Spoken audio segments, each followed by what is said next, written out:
Salut les ambitieux, j'espère que vous allez bien. Je sais que ça fait un moment que j'ai pas fait de vidéo alors que j'avais promis de refaire un rythme de une vidéo par semaine. J'ai même pas réussi à tenir ma promesse parce que j'avais vraiment besoin de faire une petite pause parce que j'ai eu pas mal de choses dans ma tête qui avaient besoin de sortir un petit peu de mon esprit parce que ça devenait un petit peu embrouillé à l'intérieur de mon cerveau. Et le problème, c'est que, j'arrête pas de vous le dire, mais ça rejaillit sur beaucoup de choses dans notre vie lorsqu'on commence à avoir trop de projets, lorsqu'on commence à toucher à trop de choses, alors que peut-être qu'on a justement ce besoin de concrétiser les projets qu'on a en tête. Mais le problème, c'est que quand on commence à aller vraiment dans toutes les directions, même si ce qu'on met en place fonctionne, au bout d'un moment, l'accumulation fait que ça risque de dégrader ce qu'on a déjà réussi à mettre en place. Donc là, j'ai vraiment senti que les bases n'étaient plus aussi sereines qu'avant, donc j'ai vraiment ressenti ce besoin de prendre un petit peu de recul. J'ai encore besoin de réfléchir sur certaines choses. De toute façon, on aura l'occasion d'en reparler parce que ça concerne notamment l'immobilier. Et pour vraiment vous expliquer en détail, j'ai vraiment senti que en tout cas dans l'année 2021, ce projet de démarrer une chaîne YouTube, je l'ai vraiment fait à fond parce que c'est ma nature. Lorsque je démarre quelque chose, je le fais à fond. Mais j'ai senti que c'était presque le projet de trop parce que ça a progressivement grignoté énormément de temps. Lorsque j'étais passé à 2 vidéos par semaine, j'ai vraiment senti à ce moment-là que j'étais à 2 doigts de péter un plomb parce que je passais moins de temps avec mon fils alors que c'est vraiment la chose la plus importante pour moi.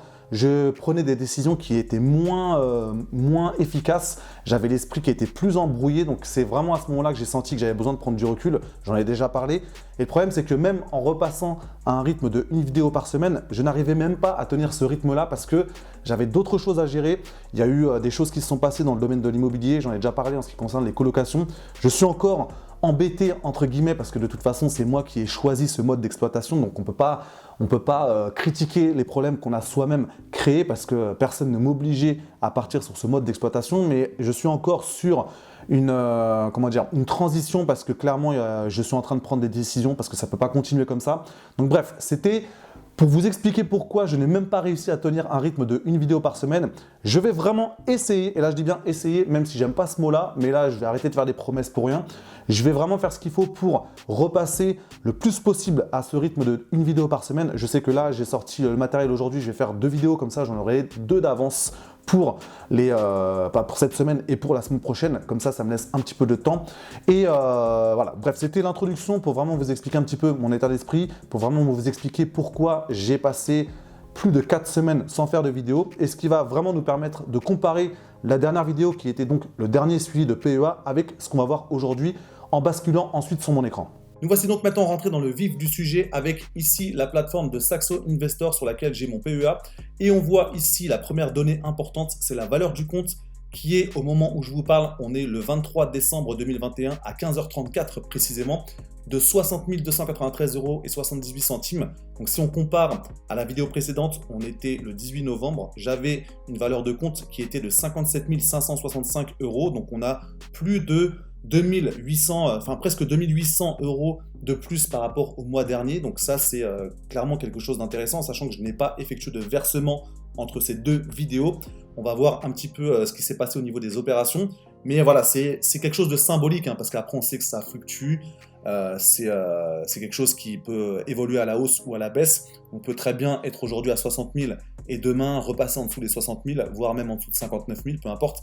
Mais c'est quand même important de se dire à un moment donné, ok, je sens que j'ai franchi un nouveau cap. C'est un petit peu comme lorsque j'avais franchi le cap des 50 000 €. Lorsqu'on a des objectifs qui sont élevés, le risque, c'est de se perdre vraiment à être tout le temps focalisé sur l'objectif. Peut-être que vous avez un objectif à 500 000, 800 000, 1 million d'euros, voire plus.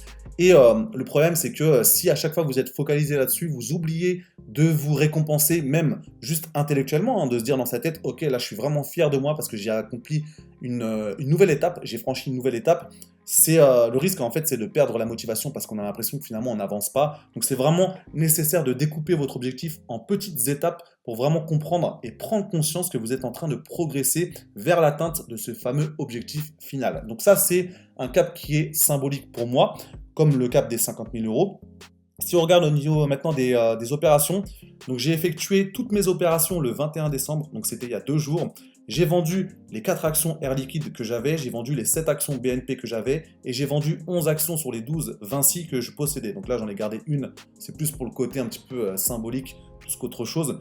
Et au niveau des plus-values, j'ai eu une toute petite plus-value sur Air Liquide et sur Vinci, c'est vraiment dérisoire. Mais c'était vraiment simplement pour me dire, je me débarrasse de ces titres-là sans perdre d'argent parce que c'est vraiment une règle d'or pour moi. C'est la règle d'or de Warren Buffett. Règle numéro 1, ne jamais perdre d'argent. Règle numéro 2, ne jamais oublier la règle numéro 1. Et ça, c'est vraiment quelque chose qui me parle parce que c'est un petit peu comme dans plein de domaines dans la vie. Lorsqu'on accepte, même inconsciemment, de perdre une fois, et bien finalement, on va créer un précédent, et ce qui fait qu'on risque, même inconsciemment, d'accepter plus facilement la défaite et accepter plus facilement le fait de perdre de l'argent. Donc c'est vraiment nécessaire pour vous, en tout cas c'est un conseil que je vous donne, de ne pas accepter, de ne pas tolérer de perdre de l'argent, si petite la somme soit-elle. C'est-à-dire que même si c'est 10, 20, 30, 50 euros, n'acceptez pas de perdre de l'argent. Donc si vous devez attendre quelques jours, quelques semaines avant de vous libérer d'une position, attendez pour vraiment voir si c'est possible de repasser dans le positif.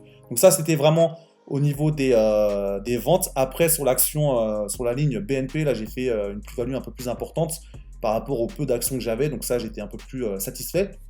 Mais par rapport à ça, c'était vraiment pour me libérer de ces lignes-là, pour investir un peu plus dans le domaine des ETF, parce que j'en ai déjà parlé, mais c'est quelque chose qui me correspond de plus en plus. Donc j'aime bien garder certaines lignes en ce qui concerne les actions, mais c'est vrai que j'ai tendance maintenant à renforcer les deux lignes pour l'instant que j'ai en ce qui concerne les ETF. Donc ici, le Lyxor Nasdaq et le Lyxor S&P 500. Là, j'ai acheté, alors je vous ressors les chiffres, j'ai acheté 28 ETF S&P 500, donc là je suis passé ici à 80, et j'ai acheté 17 ETF Nasdaq, donc là je suis passé à 22 parce qu'avant j'étais à 5 seulement en ce qui concerne le Nasdaq. Donc là on voit que les performances sont plutôt intéressantes, et voilà, je me répète, mais je vous le redis, c'est une stratégie que je commence de plus en plus à mettre en place parce que ça me correspond bien en fait les ETF. J'ai pas envie de passer des heures et des heures à décortiquer toutes les actions, et je prétends pas avoir les compétences d'être le plus fort en ce qui concerne l'acquisition des meilleures actions. Je sais que j'ai quand même des petites compétences, mais je sais qu'il y a des personnes qui sont meilleures que moi. Donc je me focalise vraiment de plus en plus sur les ETF. C'est vraiment quelque chose qui me permet de me diversifier. Et en plus, ça correspond bien à ma gestion qu'on pourrait qualifier de bon père de famille. En plus, ça tombe bien parce que maintenant j'ai un enfant. Donc c'est vraiment pour le coup une notion qui me correspond bien.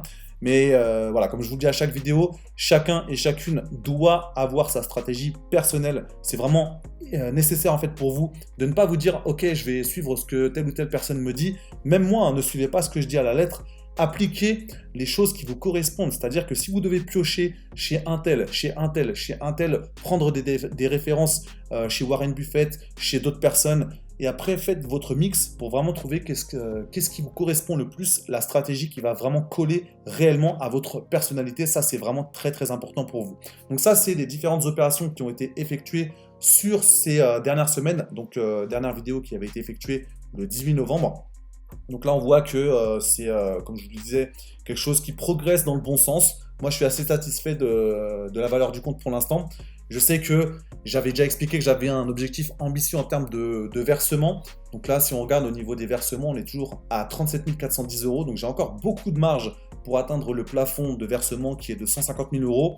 Mais voilà, je prends mon temps, même si là, pour rien vous cacher, je vais vraiment donner un coup de boost en fait sur les 6 premiers mois de l'année 2022 pour vraiment me botter les fesses à me dire que je dois vraiment faire en sorte d'avoir le maximum d'argent qui rentre pour investir un maximum d'argent. Donc ça, c'est comme d'hab, il faut essayer de se creuser la tête pour vraiment trouver des idées, pour les mettre en application, pour essayer aussi d'organiser mieux sa vie parce que clairement, plus comme je disais tout à l'heure, plus on additionne les projets, plus ça risque de se dégrader en fait parce que même si vous aviez des choses qui fonctionnaient, en rajoutant parfois un seul projet, vous allez mettre en péril votre équilibre. Donc ça, c'est nécessaire pour vous de mieux organiser votre vie, que ce soit la vie personnelle, la vie à la maison aussi, parce que des choses aussi bêtes que le ménage, aussi bêtes que le rangement, c'est clair que c'est quelque chose qui peut prendre vraiment la tête et peut prendre aussi énormément de temps si on n'a pas une bonne organisation.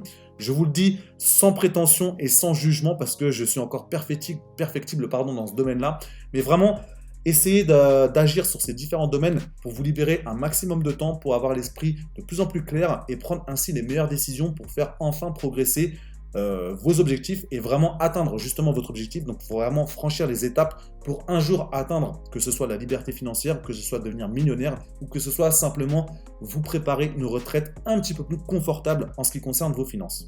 Nous voici donc arrivés à la fin de cette vidéo. Si elle vous a plu, mettez un maximum de pouces en l'air et dites-moi dans les commentaires quel bilan vous faites de cette année 2021 en ce qui concerne vos finances, que ce soit en bourse, que ce soit juste vos finances personnelles, pour savoir exactement les points sur lesquels vous souhaitez vous améliorer, les points sur lesquels vous êtes vraiment fiers de vous.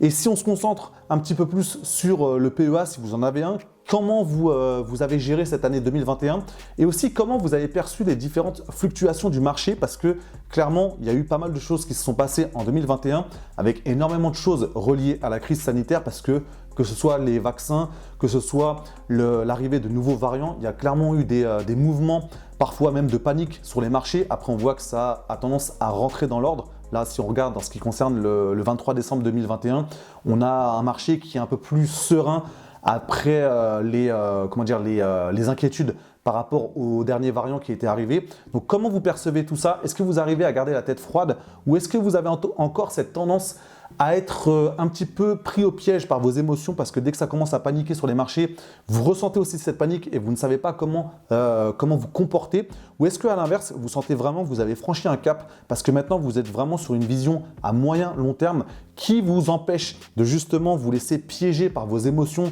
durant les périodes où c'est un petit peu plus chaud sur les marchés? Est-ce que justement vous arrivez même à vous dire que dans les moments où ça baisse, c'est presque comme les soldes pour vous et que vous arrivez enfin à rentrer sur ces moments particuliers que vous aviez peut-être tendance à redouter auparavant? Donc dites-moi ce qu'il en est pour vous. J'espère que cette vidéo vous a plu et je vous dis à très bientôt pour la prochaine.